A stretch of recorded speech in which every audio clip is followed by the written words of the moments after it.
اللہ آج یہ جو میں عمل بتا رہا ہوں یہ میں زندگی میں پہلی بار آپ حضرات کو یا کسی کو بھی اجازت دے رہا ہوں. پہلے میں نے اس عمل کی کبھی بھی کسی کو اجازت نہیں دی, اور یہ میرا اتنا محبوب عمل ہے, اتنا پیارا عمل ہے. اور اگر اس سے رزق کی فراوانی, رزق کی برکت مقصود اور مطلوب نہ بھی ہو تو تب بھی اللہ والو یہ عمل اتنا برکتوں والا, اتنی فضیلتوں والا ہے. اور اس عمل کے کئی کرشمات ہیں, یعنی یہ صرف اس کو رزق کے لیے استعمال نہیں کریں گے. ابھی جو میں نے سسرال میں عزت کے ساتھ رہنے کا طریقہ بتایا, یہ عمل اس کام کے لیے بھی استعمال ہوگا, اس کام کے لیے. اب مسئلہ کیا ہے, آپ کی دکان ہے, گاہک آتا ہے, گاہک چلا جاتا ہے, یعنی سارا کچھ آپ سے پوچھا, موبائل کتنے کا ہے, کون سا ماڈل ہے, رائٹ کتنی دیں گے, قیمت کتنی, سارا سودا طے کر لیا, بعد میں کہتا رکھو ہم آگے سے ہو کے آ رہے ہیں. یا کوئی اور آپ کسی قسم کی آپ کی شاپ ہے, آپ کپڑا دکھاتے ہیں, محنت کرتے ہیں, گاہک کو مطمئن کرتے ہیں, لیکن گاہک کھسک جاتا ہے, رفو چکر ہو جاتا ہے. بات سمجھ آئی؟ اس طرح کوئی کاروبار ہے یا آپ کی ملازمت ہے, وہاں آپ کی بنتی نہیں ہے. جو آپ کا باس ہے یا آپ کا مالک ہے وہ آپ کو بات بات پہ دھمکی لگاتا ہے, میں نے نکال دینا ہے, میں نے نوکری سے نکال دینا ہے, میں نے سسپینڈ کر دینا ہے, میں نے یہ کر دینا ہے, میں نے وہ کر دینا ہے. یہ مسئلہ ہو, یا یہ مسئلہ ہو کہ آپ کو نوکری کا مسئلہ بھی نہیں ہے, رزق کا مسئلہ بھی نہیں ہے, لیکن جو آپ کماتے ہیں پوری نہیں پڑتی. یعنی 1000 کما کے لے کر آتے ہیں, پوری نہیں پڑتی, 10,000 کما کے لے کر آتے ہیں تو پوری نہیں پڑتی. اللہ اس طرح رزق سے جڑا ہوا یا ایسے ماحول میں آپ نوکری کر رہے ہیں کہ وہاں عزت نہیں ہے, عزت نہیں ہے, یا بازار کے اندر عزت نہیں ہے, یا گاہک آتا ہے وہ میرے سے مطمئن نہیں ہوتا, سودا نہیں لیتا, یا میری دکان چلتی نہیں ہے, میری دکان پہ گاہک نہیں آتا. اس طرح کسی بھی طرح کا مسئلہ ہو, یا آپ یہ کہیں کہ میرے دوست, میرے رشتہ دار مجھے چھوڑ گئے ہیں, یا میرے پرانے گاہک جو میرے پاس پہلے آتے تھے وہ بھی آنا چھوڑ گئے ہیں.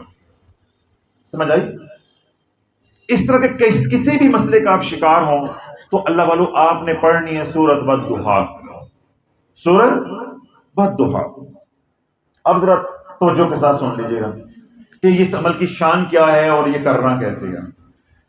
یہ سورت اس وقت نازل ہوئی جب حضور علیہ الصلوۃ والسلام کے اوپر وحی کا نظام کچھ عرصے کے لیے, کچھ وقت کے لیے موقوف کر دیا گیا, روک دیا گیا. اللہ جانے اس کی حکمتیں ہیں. اب اپنے بھی پرائے بھی ٹو لے رہے ہیں, سوال کر رہے ہیں, ٹھیک ہے. اب پرائے بھی تانے دے رہے ہیں کہ وحی آنی بند ہو گئی ہے, اور اپنوں نے بھی, ام جمیل نے تانا دیا ابو لہب کی بیوی نے, بداغ ربک وما قلی, کیا تیرے رب نے تجھے چھوڑ دیا ہے, کیا تیرے رب نے تجھے چھوڑ دیا ہے. بس یہ بات کہنی تھی تو اللہ کا نظام رحمت کا حرکت میں آ گیا. تو اللہ نے عرشوں سے پھر آواز دی, والضحیٰ واللیل اذا سجا ما ودعک ربک وما قلی. تجھے کس نے کہہ دیا کہ ہم نے تجھے چھوڑ دیا ہے؟ والضحیٰ, اے روشن مکھڑے والے, مجھے قسم ہے تیرے اس چہرے کی, مجھے قسم ہے روشنی کی جب وہ پھیل جائے, مجھے قسم ہے واللیل اذا سجا, مجھے قسم ہے سیاہ رات کی, ہے میرے محبوب تیری زلفوں کی قسم ہے جو سیاہ رات کی طرح کالی ہیں. ما ودعک ربک وما قلی. کس نے کہہ دیا کہ ہم نے تجھے چھوڑ دیا ہے؟ کس نے کہہ دیا کہ ہم نے تجھے چھوڑ دیا ہے؟ وللآخرۃ خیر لک من الاولی. کیا آپ کی ہر آنے والی گھڑی پہلے سے بہتر نہیں ہے؟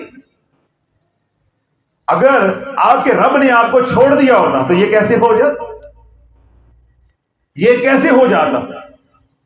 تو اللہ والو جو اس سورت مبارکہ کو پڑھے گا, جو رشتہ دار اس کو چھوڑ گئے ہیں وہ واپس آ جائیں گے, جو دوست چھوڑ گئے ہیں وہ واپس آ جائیں گے, جن کے ساتھ دشمنیاں ہیں اللہ محبتیں پیدا کر دے گا.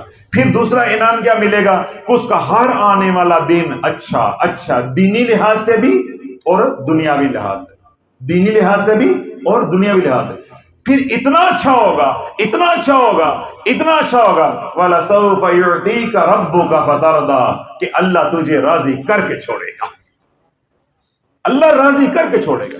اب مجھے بتاؤ, آپ سارے وظیفے بھول گئے ہو نا؟ آپ کہتے حضرت صاحب آپ نے گدڑ سنگھ کی تو پہلے سوال کے رکھی ہے, یہ پہلے بتا دیتے ہیں. یہ قرآن یا یہ سورہ مبارکہ کا تعلق حضور علیہ الصلوۃ والسلام کے ساتھ ہے, مضمون ادھر ہے. لیکن اللہ والو جب آپ پڑھو گے تو اس کی خیرات ہموار آپ کو بھی ملے گی، اس کی چھینٹیں رحمت کی آپ کو بھی ملیں گی۔ کیا ہوگا کہ پہلی 2 آیات کے اندر قسمیں ہیں، وَالضُّحَىٰ وَاللَّيْلِ إِذَا سَجَىٰ، اللہ کی محبت ملے گی۔ کیوں؟ اللہ نے اپنی اس رحمت، اس محبت سے اپنے محبوب کو دیکھا کہ کسی کو آج تک دیکھا نہیں ہے، اس کی خیرات ملے گی کہ آپ بھی رب کی نگاہوں میں محبوب ہو چکے۔ پہلی 2 آیات کا فیضان آپ کو ملے گا۔ اور اگلی جو آیات ہیں 3، ان میں پہلا کیا ہے؟ مَا وَدَّعَكَ رَبُّكَ وَمَا قَلَىٰ۔ آپ یہ کہتے ہو میری پھپھو چھوڑ گئی، میری خالہ چھوڑ گئی، میرا کزن چھوڑ گیا، میرا فلاں شریکہ چھوڑ گیا، اللہ میں کل مکلہ رہ گیا، میرے سارے رشتہ دار اس پریشانی میں، بیماری میں، یا میرے پہ مالی حالات تنگ ہوئے، سارے چھوڑ گئے، آج میری بیٹیوں کا رشتہ کوئی لے نہیں رہا۔ تو اس آیت کا فیضان آئے گا، مَا وَدَّعَكَ رَبُّكَ وَمَا قَلَىٰ۔ اس کا مفہوم کیا نکلے گا؟ تو میرا اگر ہو گیا تو تجھے کوئی چھوڑ نہیں سکتا۔ کیوں؟ جب میں نے تجھے نہیں چھوڑا، تو میرا ہو گیا ہے، تو کوئی تجھے کیسے چھوڑ سکتا؟ بل الآخرۃ خیر لک من الاولی، تیری ہر گھڑی بہتر بہتر۔ آج کاروبار 500 کا، کل 600 کا، 700 کا، 800 کا، اللہ بڑھاتا جائے گا، دین میں بھی دنیا میں بھی، دین میں بھی دنیا میں۔ پھر آپ پیچھے مڑ کے دیکھیں گے سال بعد، 6 مہینے بعد کہ آپ کیا تھے۔ اب یہاں میں روکوں، جو حضرات یہاں میں سے مرید ہیں یا خانقاہ سے وابستہ ہیں، بل الآخرۃ خیر لک من الاولی، ذرا مڑ کے دیکھو جب آئے تھے تو کیا تھے۔ میرا خیال ہے اس پہ زیادہ کلام نہیں کرنا چاہیے، سوشل میڈیا کا دور ہے۔ تو سمجھ آ گئی اس آیت کا سارا ترجمہ، اس آیت کی گہرائی سمجھ آ گئی کہ جب کسی برحق یا صاحب ولایت کے ساتھ، یا جو فیض یاب ہے، حضور کے غلام ہے، جب ان کے ساتھ جڑو گے تو تمہارا ہر آنے والا دین کے لیے بہتر بہتر، دنیا بہتر، دین بہتر، دنیا بہتر۔ تو یہ اس آیت کا فیضان ہے۔ پھر کتنا فیضان ملے گا یہ بھی اللہ نے بتا دیا، وَلَسَوْفَ يُعْطِيكَ رَبُّكَ فَتَرْضَىٰ۔ اتنا نوازوں گا، اتنا نوازوں گا، اتنا اس در پہ نواز دوں گا کہ تو راضی ہو جائے گا، کہ تو راضی ہو جائے گا۔ تو اللہ بولو دنیا مانگو گے تو اللہ دنیا میں بڑھاتا جائے گا، دین مانگو گے تو دین میں۔ اب آگے اللہ بولو اس سورت کے اندر بڑے کرشمات ہیں، بڑی حکمتیں ہیں، اب کیونکہ یہ عمل ہے، کوئی بیان تو ہے نہیں میں زیادہ اس کو کھول سکوں۔ آگے حافظ تنویر عالم صاحب آگے رب کیا فرماتا ہے؟ الم یجدک یتیما فآوی ووجدک ضالا فہدی ووجدک عائلا فاغنی فاما الیتیم فلا تقہر واما السائل فلا تنہر واما بنعمت ربک فحدث۔ یہ درمیان والی آیتیں چھوڑ دیں، اس عمل کے اوپر اللہ نے 3 شرطیں لگائی ہیں، ورنہ نفع نہیں ہوگا۔ اعلان کہہ رہا ہوں، پھر نہ کہنا قرآن سے نفع نہیں ہوا۔ کیوں؟ جب ان شرطوں کو ٹھکراؤ گے، ولا یزید الظالمین الا خسارہ، ظالموں کو پھر نفع نہیں ہوتا، خسارہ ہوتا قرآن سے۔ اس صورت سے، اس عمل سے نفع اٹھانا ہے۔ کہتے ہو کہ میں بیمار ہوں تو میں صحت یاب ہو جاؤں، اکیلا ہوں تو بھرے مجمع میں اللہ مجھے عزت دے دے، بیٹیاں چھوڑ گئی، بیٹے چھوڑ گئے، بھائی چھوڑ گئے، ہم کل مکلے ہو گئے، آج پھر ہم عزت دار ہو جائے، ذلت سے اللہ نکال دے، اللہ صحت بھی دے دے، کاروبار بھی دے دے، اولاد بھی دے دے، خوشحالی بھی دے دے، سب کچھ چاہتے ہیں۔ اس طرح دین کے حوالے سے دور ہو گئے، اللہ دین بھی دے دے اور اتنا دے دے، وَلَسَوْفَ يُعْطِيكَ رَبُّكَ فَتَرْضَىٰ، کہ ہم عش کر اٹھیں، لوگ ہمارے اوپر رش کریں، تو پھر 3 شرطوں کا اہتمام کرنا، ورنہ نشتہ، ورنہ کئی شے نہیں ملے گی۔ کیوں؟ جب شرط ہی پوری نہیں ہوگی، نماز کی شرائط پوری نہ کرے نماز ہو جائے گی۔ نماز کی شرائط، وضو کی شرائط، احرام باندھا عمرہ کرنے جا رہے ہیں اس کی شرائط، تو اس عمل کی شرائط ہے۔ آخری 3 آیات کیا ہیں؟ وَأَمَّا السَّائِلَ فَلَا تَنْهَرْ وَأَمَّا بِنِعْمَتِ رَبِّكَ فَحَدِّثْ۔ اس سے پہلی والی آیت کیا ہے؟ وَأَمَّا الْيَتِيمَ فَلَا تَقْهَرْ۔ ذرا دوبارہ بولو، یہ یاد ہو جائے جن کو قرآن یاد نہیں۔ اما الیتیم فلا تقہر واما السائل فلا تنہر واما بنعمت ربک فحدث۔ ٹوٹی پھوٹی تو یاد ہو گئی نا، جا کے پڑھ لیجیے گا۔ یہ 3 شرطیں ہیں، یہ شرطیں اللہ والو ہماری بربادی کی وجہ ہے، بربادی کی وجہ ہے۔ ہمیں اللہ عزت دیتا ہے، ہمیں اللہ صحت دیتا ہے، اللہ ہمیں مال دیتا ہے، یا جو ہم طلب کرتے ہیں اللہ دیتا ہے، پھر ہم یہ 3 باتیں بھول جاتے ہیں۔ اس کو پنجابی سرائکی میں کہوں گا یا اردو میں کہوں گا کہ پھر ہم اپنی اوقات بھول جاتے ہیں۔ اوقات کو. اس لیے پھر کیا ہوتا ہے, وہ عمارت بنی بنائی دڑم نیچے آ جاتی, سب کچھ اجڑ جاتا ہے. تو میں بارہا تفصیل کے ساتھ سمجھا دیا, یہ 3 شرطیں توڑنی نہیں, یہ پوری کرنی ہے. پوری کریں گے اللہ والو والا سوف یعطیک ربک فترضی, اللہ تجھے آگے بڑھاتا جائے گا اور اتنا بڑھائے گا کہ اللہ تجھے راضی کر کے چھوڑے گا. پھر اس دنیا میں نہیں, آخرت میں بھی کرے گا, آخرت میں. اب کیا ہے 3 شرطیں کیا ہیں؟ یتیم کا مال, یتیم کا حق نہیں کھانا. آپ کے گھر میں, آپ کے خاندان میں, آپ کی فیملی میں کوئی بندہ یتیم, مسکین, بیوہ رہتی ہے, اس طرح کے لوگ رہتے ہیں جو زکوٰۃ کے مصارف اللہ نے بیان کیے ہیں, ان کا خیال کرنا. جب اللہ اٹھا دے پھر ان کو بھول نہیں جانا, اپنی اوقات نہیں بھول جانی, کل تو بھی ایسے ہی تھا. اس آیت کے اندر شرط کیا ہے کہ جو تیرے سے نیچے والے ہیں, خاص طور پہ یتیم ہیں, مساکین ہیں, بیوائیں ہیں, اس طرح اور طلاق یافتہ عورتیں ہیں, یا مظلوم ہیں لوگ, یا محتاج ہیں, بیمار ہیں, مریض ہیں, جو پائی پائی سے بیچارے تنگ ہیں, ان کو جب تجھے میں مال دے دوں پھر تجھے انہیں بھول نہیں جانا. اگر مریض ہے آج میں تجھے شفا دے دوں تو پھر جو ہسپتالوں میں ٹھڈے کھا رہے ہیں انہیں بھول نہ جانا.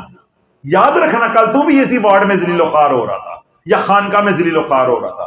جس مقصد کے لیے پڑھ رہے ہیں اس سے متعلقہ بندے کو بھول نہیں جانا. اس کو کیا کہتے ہیں ہم اپنی زبان میں, کہ اپنی اوقات یاد رکھنا. بہت اچھا لفظ بول, اپنی اوقات یاد رکھنی. اور دوسری جو شرط ہے, اما السائل فلا تنہر, پھر میں تیرے در پہ آ جاؤں, ارب پتی تیرے در پہ آ جائے, کروڑ پتی تیرے در پہ آ جائے, تیرا دشمن بھی تیرے در پہ آ جائے, وہ سوالی بن کر آ جائے, تو سوال کو ٹھکرانا نہیں ہے. یہ نہیں ہے کہ 5-10 روپے والا مانگنے والا فقیر آ جائے. میں بھی تیرے در پہ سائل بن کر آ جاؤں, آدھی رات کو میں آپ کو فون کروں کہ بیٹے آپ کہاں پہ ہو, آپ کا ہمیں خون چاہیے اے پازیٹیو, تو میں آپ کے در پہ آ گیا, در پہ آ گیا نا, سوالی بن گیا. ایسے ہی میں نے آپ کو فون کیا, بیٹے کہاں پہ ہو, آپ نے کہا مرشد پاک میں اپنی دکان پہ ہوں, یہ دفتر میں. میں نے کہا بیٹے خانقاہ پہنچو, خانقاہ میں آج محفل ہے, جا کے صفائیاں کرو. تو یہ میں نے آپ کو سوال کر دیا, تو میں آپ کے در پہ آ گیا. آپ نے سمجھا تھا میں کیسے در پہ آؤں گا؟ بھائی میں بھی محتاج ہوں, میں بھی محتاج ہوں. یا ایھا الناس انتم الفقراء الی اللہ واللہ هو الغنی الحمید, تم سب فقیر ہو, منگتے ہو, اللہ کے در کے محتاج ہو, وہی غنی ہے, وہی تعریف کے لائق ہے, وہی تعریف کے لائق ہے. تو میں سائل بن گیا. تو جو سائل چاہے تمہارا دشمن بھی ہے, جب وہ سائل بن کر آ گیا تو میں اس نے سوال کر دیا, پھر اس کے سوال کو ٹھکرانا نہیں, اس کو جھڑکی نہیں دینی. اگلی بات میں کہوں گا اللہ والو آپ کی روح کانپ جائے گی. حضرت سیدنا عیسیٰ علیہ السلام فرماتے ہیں کہ جب کوئی سائل در پہ آ جائے, مانگنے والا در پہ آ جائے, اس کا سوال ٹھکرا دیا جائے, اس کو خالی بھیج دیا جائے, اللہ 7 دن رحمت کا فرشتہ اس گھر میں نہیں آنے دیتا. 7 دن اس گھر میں رحمت کا فرشتہ نہیں آنے دیتا. میں نے الحمدللہ اپنی ہوش میں اپنے ماں باپ کو, اپنی نانی دادی کو اپنی ہوش میں دیکھا ہے. ہماری عورتیں آٹا نکال کے رکھتی تھی کہ مانگنے والا ہے آٹا دو, چاول دو. ہمارا کوئی ذمہ دار تھا, جو فصل ہوتی تھی وہ اس میں اس زمانے میں پیسہ تو اتنا ہوتا نہیں تھا, آج کے زمانے میں تو پیسہ ہے. اور آج عورتوں کو پتا ہے لینا ہے دینا نہیں ہے. جب سے ہماری عورتوں کے ہاتھ چھوٹے ہو گئے ہیں, مالی تنگ دستی کا شکار ہو گئی, خامن سے بھی جوتے, گھر میں بھی ذلت, باہر بھی ذلت. جب تک ہماری ماں بہنوں کے ہاتھ لمبے تھے, یعنی دینے والے ہاتھ تھے, خیرات والے ہاتھ تھے, اللہ نے انہیں عزتیں دی ہوئی تھی, ان کی اولادیں بھی کہاں کی کہاں پہنچتی تھی. ہم دیکھیں ٹاٹ والے اسکول سے پڑھ کے یہاں تک پہنچ گئے, تو آج ٹاٹ والے اسکول میں کو جانا اپنی توہین سمجھتا ہے, نام لینا بھی توہین سمجھتا ہے. پہلا کیا ہے کہ جو تمہارے در پہ سائل بن کر آ جائے اس کو خالی. اور اس سے پہلے کیا تھا کہ جو آپ سے نیچے والے لوگ ہیں, یتیم ہیں, بیوائیں ہیں, مساکین ہیں, جب یہ عمل کر رہے ہیں تو ان کا کیا کرنا ہے, خیال. اب ان دونوں باتوں کو جب اکٹھا کریں گے پھر یہ اگلی آیت میں تیسری میں شرط میں اکٹھی ہو جاتی. تیسری آیت کون سی ہے, آخری آیت, وَأَمَّا بِنِعْمَةِ. اللہ اب کہتا ہے تو منگتا تھا, تجھے میں نے تخت پہ بٹھا دیا ہے, اب لوگوں کو بتا کہ میری اوقات یہ تھی, میرے رب نے مسند پہ بٹھا دیا ہے. اب وہ سننا چاہتا ہے کہ بندوں کو بتا کہ یہ مجھے اللہ نے دیا ہے. میں پیر بنا ہوں تو اللہ نے بنایا ہے, میں نے ڈاکٹر بنا ہوں تو اللہ نے بنایا ہے, میں یہ 6 فٹ کا بندہ بنا ہوں تو اللہ نے بنایا ہے. مجھے اللہ نے عزت دی ہے, علم دیا ہے, فیض دیا ہے, حضور کی غلامی دی ہے تو اللہ نے دی ہے, مجھے کاروبار دیا تو اللہ نے دیا, مجھے یہ گھر دیا تو اللہ نے دیا. اللہ کہتا ہے اب یہ تسبیح بیان کرنی ہے. اب یہ نہیں کرنا ساڈے 2 پلاٹ اوتھے بھی ہے نے, ساڈا ڈی ایچ بھی پلاٹ ہے, اسی وہ رشتہ داروں نہیں ملتے, وہ ساڈے مزاج نہیں ملتا, میں اس سے نہیں ملتا, میرا مزاج نہیں ملتا. اب یہ نہیں چلے گا, یہ چلے گا تو اللہ سارا برباد کر کے دکھا دے گا. اور ہمارے ساتھ یہی ہوتا ہے, ہم اپنی اوقات بھول جاتے ہیں. اب رب کہتا ہے جب میں نے تجھے دے دیا تو پھر میرے نام کی تسبیح کیا ہوگی یا میری تعریف کیا ہوگی, کہ جس کا کھایا ہے اب گن بھی اس کے گانے ہوں گے. اب اما بنعمتی ربک فحدث, جو نعمتیں میں نے تجھے دی ہیں اب ان کو یاد کر, ان کا تذکرہ کر, کہ کل میرے پاس اسکول جانے کے لیے فیس نہیں ہوتی تھی, میرے ماں باپ میرے باپ میرا والد لوگوں سے ادھار فیس لے کے بھیجتا تھا, تو آج میں اتنا بڑا افسر بن گیا ہوں تو میں ان کا خیال رکھوں جن کے پاس فیس نہیں تھی. یہاں ہمارے ہمسائے تھے, اب ان کے ایک بچہ ڈاکٹر بن گیا, 2-4 بڑے بڑے افسر بن گئے, اسلام آباد میں ہوتے ہیں. ان کے والد صاحب جب بھی ان کا 4 مہینے کے بعد سمیسٹر آنا, میرے پاس انہوں نے آنا, رونا دھونا. ہمسائے بھی ہیں یہاں میرے پاس ذکر کے لیے بھی آتے تھے, تو کئی بار میرے پاس پیسہ نہیں ہوتا تھا, لیکن انہوں نے 1,00,000 1.5 لاکھ جتنی فیس ہونی وہ میرے سے لے کے دینی, ان بچوں کو انہوں نے پڑھایا. اب بچوں کو پڑھا دیا ہے, اب میرے پاس ایک دن روتے آئے, کہتے ہیں حضرت صاحب آپ ہمارا مکان تو خرید لیں. میں کہا کتنے کا دیں گے؟ میں نے کہا میں نے تو اپنی ذات کے لیے نہیں خریدنا, میں نے تو خانقاہ کے لیے خریدنا ہے. کہتے ہیں جی ہمارا 6 کروڑ لگا ہے, آپ جتنا دینا چاہتے ہیں. میں کہا میرے کو تو 6 لاکھ نہیں ہے گا, آپ جہاں بیچنا چاہتے ہیں بیچ لیں, تو میری اتنی حیثیت نہیں, میں نہیں خرید سکتا. میں نے جواب دے دیا. تو میں نے پھر پوچھا, میں نے کہا کیوں بیچ رہے ہیں؟ کہتے جی بچے راضی نہیں, بچے راضی نہیں ہیں. جب ان کے پاس ان کے باپ کے پاس پڑھانے کے لیے فیس نہیں تھی, اور ان کو نہیں پتا کہ ان کا باپ کس سے مانگ کے لے کر آتا تھا. اور آج ان کی بیویاں آ گئی ہیں, اسلام آباد میں 2 بچے لگ گئے ہیں اچھی پوسٹوں پہ, اور ایک بچی یہاں ڈاکٹر بن گئی ہے. اب ان کو کیا ہو گیا, اپنی اوقات بھول گئے. اب یہ گھر ہمارے رہنے کے قابل نہیں ہے, ہم اب یہاں رہ نہیں سکتے. میں سسرال میں رہنا ہے, میں نے فلان جگہ پہ رہنا, اب کیا کرو, یہ بیچو وراثت دو.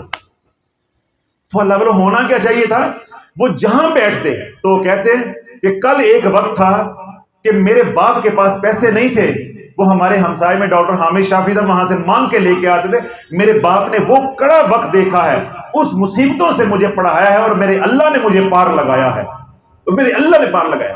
تو یوں جب بات کرتے تو اللہ اور رنگ لگاتا, اللہ اور رنگ لگاتا, اللہ اور رنگ لگاتا. اور آج ہم بھی ان کا ذکر اچھے الفاظ کے اندر کرتے. تو یہ اللہ والوں میں نے سارا تفصیل کے ساتھ یہ بتایا. اگر یہ عمل کر کے آپ چاہتے ہو کہ میں غنی ہو جاؤں, مالدار ہو جاؤں, میرے پہ مال کی مصیبتیں ختم ہو جائیں, رزق کی تنگی ہمیشہ کے لیے ختم ہو جائے, میرے گھر میں لڑائی جھگڑے ہیں, پریشانیاں ہیں, بیماریاں ہیں, سستیاں ہیں, وہ سب مسائل ختم ہو جائے, بچیوں کے رشتے نہیں ہو رہے ان کے رشتے ہو جائے, ٹھیک ہے, اولاد بچے ہیں ان کو نوکریاں نہیں مل, ان کو نوکریاں مل جائیں. تمام مسائل کا اگر حل چاہتے ہیں تو پھر ان 3 شرطوں کو پورا کرنا ہے. پھر اگر رشتہ ہو جاتا ہے تو پھر ان کے رشتے کروانے جن کے رشتے نہیں ہو رہے. اب دیکھو اوقات کیسے انسان بھولتا ہے, اور پھر ہوتا کیا ہے. تھوڑے دن پہلے ایک خاتون کی ساس فوت ہو گئی. کیا ہو گئی؟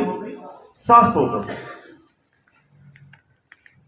ساس فوت ہوئی, اس نے اپنے میکے گھر نہیں بتایا, یعنی آپ کی بیٹی نے آپ کو نہیں بتایا, میکے گھر نہیں بتایا. وہ گھر میں لڑائی فساد مار کٹائی ہو گئی. بات جو ہے وہ بڑھ گئی, بات میرے تک آئی.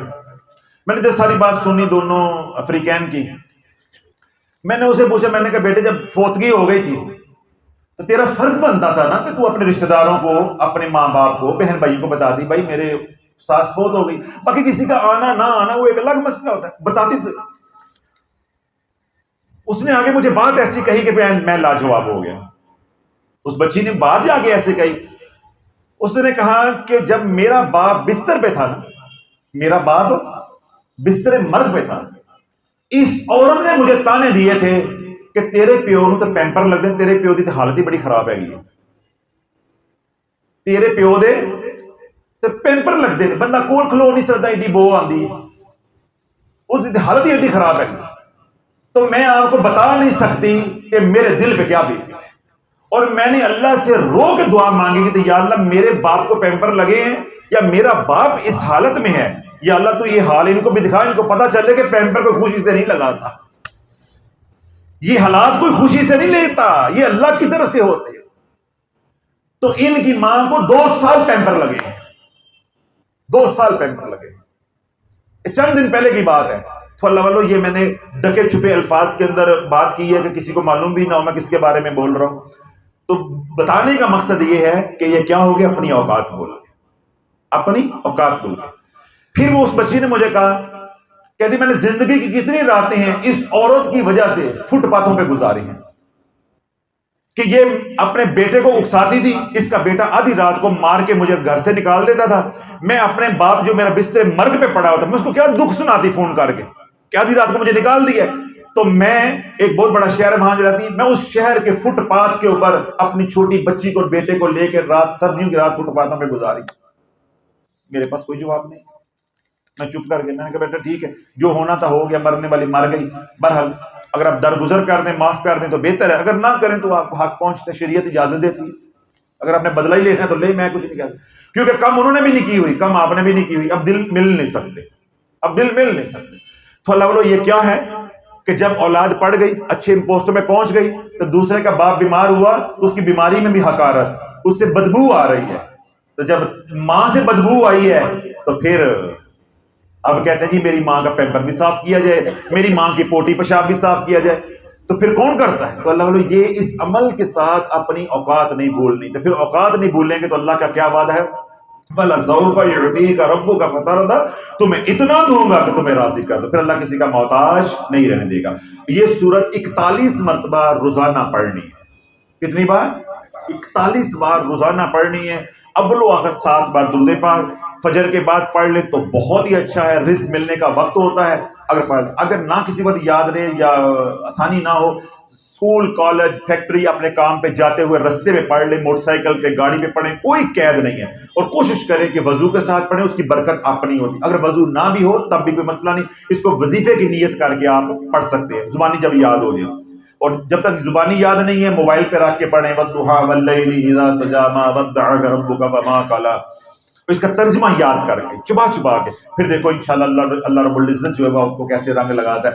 اس طرح جو مائیں بہنیں گھروں میں پریشان ہیں کہ ہم یا آپ لوگ پریشان ہیں، ماں باپ کے، ہماری بچیاں بس نہیں رہی، ان کو یہ عمل بتائیں، ان کو یہ عمل بتائیں. جن کے رشتے نہیں ہو رہے ان کو یہ عمل بتائیں. جن کے گھروں میں بیماریاں ہیں ان کو یہ عمل بتائیں. جن کے گھر میں جادو ہے، وہ کہتے ہیں ہمارا جادو جان نہیں چھوڑا، ان کو جا کے یہ عمل بتائیں. جن کو سارے چھوڑ گئے ہیں غریب ہونے کی وجہ سے، انہیں جا کے شافی کا یہ عمل بتائیں، اللہ رنگ لگا دے گا انشاءاللہ العزیز. پھر کیا کرنا ہے؟ 3 شرطیں ضرور بتانی ہیں، 3 شرطیں ضرور بتانی ہیں، 3 شرطیں ضرور بتانی ہیں. اپنی اوقات نہیں بھولنی. تیرے در پہ کوئی سوالی بن کر آ جائے اسے جھڑکنا نہیں ہے. پھر اٹھتے بیٹھتے کہنے اللہ نے دیا ہے، اللہ نے دیا ہے، اللہ نے دیا ہے. پھر یہ نہیں کہنا پیر نے پتر دیتا ہے، پیر نے پتر دیتا ہے، پیر نے پتر دیتا ہے. پھر یہ نہیں کہنا یہ ایڈا سونا منڈا ہو گیا ہے، ہاں جی دی ماں دی سونی ہے. اپنے اوپر نہیں لے لینا میں کم سونی ہوں، میں کم خوبصورت ہوں. ابا ہے تو وہ دیکھو میں کیسا لگ رہا ہوں، یہ نہیں دکھانا. اما بنعمت ربک فحدث، اللہ نے دیا ہے، اللہ نے دیا ہے، اللہ کی تصویر بیان کرنی ہے. ان 3 شرائط کو اگر پورا کریں گے تو میں نے کیا کہا کہ اللہ کا وعدہ کیا ہے؟ وَلَسَوْفَ يُعْطِيكَ رَبُّكَ فَتَرْضَىٰ، تمہیں اتنا دوں گا کہ راضی ہو جاؤ. پھر اگلی بات، یہاں راضی نہیں وہاں بھی راضی کروں گا، آخرت میں بھی راضی کروں. اس عمل کا کرشمہ ہی بڑا یہ ہے کہ عمل دنیا کے لیے کر رہے ہیں لیکن اللہ قبر میں بھی راضی کرے گا، اللہ حشر میں بھی راضی کرے گا. تو الحمدللہ یہ ایسا مبارک عمل ہے. اللہ مجھے بھی آپ کو عمل کی توفیق عطا فرمائے. بسم اللہ الرحمن الرحیم. اللہم صلی وسلم وبارک علی سیدنا و مولانا شافی وعلی آلہ وصحبہ اجمعین.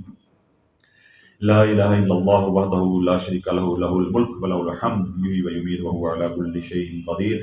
ربنا آتنا فی الدنیا حسنۃ وفی الآخرۃ حسنۃ وقنا عذاب النار وقنا عذاب القبر وقنا عذاب الحشر وقنا عذاب المیزان وادخلنا الجنۃ مع الابرار یا عزیز یا غفار یا رب العالمین. رب اجعلنی مقیم الصلاۃ ومن ذریتی ربنا وتقبل دعاء. ربنا اغفر لی ولوالدی وللمؤمنین یوم یقوم الحساب. استغفر اللہ الذی لا الہ الا هو الحی القیوم واتوب الیہ. اللهم اغفر للمؤمنین والمؤمنات والمسلمین والمسلمات. اے رب کریم اس محفل پاک کو اپنی بارگاہ میں قبول و منظور فرما. اے اللہ، اے رب رحمان، اے رب کریم، یا اللہ حاضرین مجلس جہاں سے بھی چل کر آئے ہیں یا اللہ ان کا آنا بیٹھنا ذکر کرنا کرانا سننا سنانا یا اللہ قبول و منظور فرما۔ اے اللہ جو مال انہوں نے خرچ کیا ہے تیری راہ میں دین سیکھنے کے لیے، تیری اور تیرے محبوب علیہ السلام کی محبت کو پانے کے لیے، فیضان شافیہ کے فیض کو پانے کے لیے یا اللہ ان کی قربانی کو اس دور میں قبول و منظور فرما۔ اے اللہ اس محل پاک کے صدقے ہمارے صغیرہ کبیرہ گناہوں کو معاف فرما دے۔ اے رب کریم اے رب کریم اے رب کریم یا اللہ جو دکھی آئے ہیں ان کو دکھ دور عطا فرما دے۔ اے اللہ آج بھی تو نے دکھ دور عطا فرمانے ہیں، کل بھی تو نے ان کے دکھ دور عطا فرمانے ہیں۔ اے اللہ بڑی مان سے بڑے گمان کے ساتھ آئے ہیں، بڑی امیدوں کے ساتھ آئے ہیں، اے اللہ بڑا پیٹا کر کے آئے ہیں یا اللہ ان سب کی جھولیوں کو بھر دے، کوئی خالی نہ جائے۔ دار الشفا سے قدم باہر رکھنے سے پہلے، لب کشائی سے پہلے یا اللہ جو تمنائیں آرزویں دعائیں لے کر آئے التجائیں لے کر آئے ہیں اے اللہ سب کی جھولیوں کو بھر دے۔ اے اللہ جو بیمار آئے ہیں یا اللہ ان کو شفائے کاملہ اجر عطا فرما۔ اے اللہ جو روحانی بیمار ہیں بدنی بیمار ہیں، اے اللہ جادو کی وجہ سے بیمار ہیں یا اللہ بدنی مسائل کی وجہ سے پریشان ہیں یا اللہ سب کو شفائے کاملہ عاجلہ عطا فرما۔ یا اللہ جو وہ تمام مریض یا اللہ جو ہسپتالوں میں ہیں، گھروں میں ہیں، جہاں کہیں بھی ہیں، مومنین ہیں مومنات ہیں مسلمین ہیں مسلمات ہیں، اللہ مرد ہیں عورتیں ہیں، سب کے حق میں ہماری التجاؤں کو قبول و منظور فرما۔ اے اللہ سب کو صحت والی برکت والی عافیت والی خیر والی زندگی عطا فرما، ایمان پہ یا اللہ سب کا خاتمہ فرما اور اسلام پہ زندگی عطا فرما۔ اے اللہ جو سکھی آئے ہیں ان کے سکھوں میں برکتیں عطا فرما۔ اے اللہ جو سکھی آئے ہیں ان کے سکھوں میں برکتیں عطا فرما۔ اے اللہ جو سکھی آئے ہیں ان کے سکھوں میں برکتیں عطا فرما۔ اے اللہ جو بے نمازی آئے ہیں ان کو نمازی بنا دے، جو غافل آئے ہیں ان کو ذاکر بنا دے۔ اے اللہ جو بے حیثیت آئے ہیں ان کو صاحب حیثیت بنا دے۔ اے اللہ جو بے اولاد آئے ہیں ان کو صاحب اولاد بنا دے۔ یا اللہ جو صاحب اولاد ہیں ان کی اولاد کو اپنے محبوب علیہ السلام کا غلام بنا دے۔ اے اللہ جو اولاد کے دکھ کی وجہ سے ماں باپ پریشان ہیں، نافرمانیوں کی وجہ سے ان کی اولاد کو محبوب علیہ السلام کا غلام بنا دے اور ان کے والدین کی آنکھوں کی ٹھنڈک بنا دے۔ اے رب رحمان جو مانگا وہ بھی عطا فرما، جو نہیں مانگ سکے یا اللہ ہماری ضرورتیں بن مانگے عطا فرما۔ اے اللہ جو تمام حضرات جو سلسلہ عالیہ قادریہ شافعیہ خانقاہ دارالشفا سے جڑے ہیں یا اللہ براہ راست یا سوشل میڈیا کے ذریعے یا اللہ ان سب کی یا اللہ جھولیوں کو بھر دے۔ یا اللہ جہاں تک بھی آواز جائے، جو بھی سن رہے ہیں یا اللہ جو بھی ان کی تمنائیں ہیں پریشانیاں ہیں مصیبتیں ہیں یا اللہ تو ان کو نہ دیکھ یا اللہ تو اپنے رحمت کو دیکھ یا اللہ تو ان کو نہ دیکھ تو اپنے محبوب علیہ السلام کی زلفوں کو دیکھ یا اللہ تو اپنے ان کے اعمال کو نہ دیکھ یا اللہ تو نسبت قادریہ شافعیہ کو دیکھ یا اللہ ہمارے اٹھے ہوئے ہاتھوں کو دیکھ یا اللہ جو بھی تیرا محبوب بندہ ہے اس کے صدقے یا اللہ سب کی جھولیاں بھر دے، جو آئے ہیں ان کی جھولیاں بھر دے، جو سن رہے ہیں ان کی جھولیاں بھر دے، ان کی دعاؤں کو یا اللہ قبول و منظور فرما، ہماری التجاؤں کو ان کے حق میں قبول و منظور فرما۔ اے اللہ جو مانگا وہ بھی عطا فرما، جو نہیں مانگ سکے ہم بھول کے بن مانگے عطا فرما۔ ربنا تقبل منا انك انت السميع العليم وتب علينا انك انت التواب الرحيم وصلى الله تعالى على حبيبه خير خلقه محمد وعلى اله وصحبه اجمعين برحمتك يا ارحم الراحمين يا ارحم الراحمين يا ارحم